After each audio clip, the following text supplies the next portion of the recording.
பரிசுத்த நாமத்திற்கு மகிமை உண்டாவதாக. விடிற்காலத்து வெளிச்சம் மொழிகள் வழங்கும் ஏப்ரல் மாதம் வாக்குத்தத்தம். ஆதியாகமம் 15:15. நீ சமாதானத்தோടെ உன் பிதாக்களிடத்தில் சேருவாய், நல்ல முதிர் வயதிலே அடக்கம் பண்ணப்படுவாய். தேவனுடைய பிள்ளையே, ஆபிரகாமுக்கு மரித்து விடுவேனோ, யாராவது வந்து என்னை கொலை செய்து விடுவார்களோ என்று ஒரு பயத்திலேயே வாழ்ந்து கொண்டிருந்தான். ஆனால் ஆண்டவர் அவனுக்கு வாக்குத்தத்தம் பண்ணினார், உன்னுடைய வாழ்க்கை, உன்னுடைய வாழ்நாள் சமாதானத்தோடு இருக்கும்.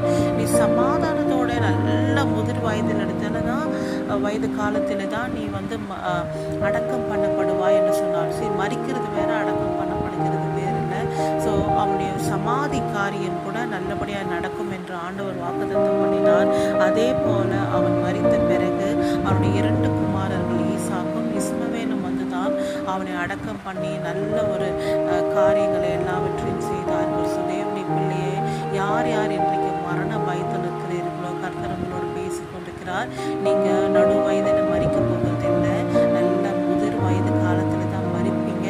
உங்களுடைய சமாதி காரியம் எல்லாம் ஆண்டவர் பார்த்து கொள்வார். உங்கள் பிள்ளைகள் உங்களை சுற்றிலும் இருந்த அந்த காரியங்களை செய்து முடிப்பார்கள். ஸோ நீங்கள் வாழ்நாள் முழுவதும் சமாதானத்தோடு இருப்பீர்கள். உங்களுடைய கடைசி காலம் கூட சமாதானத்தோடு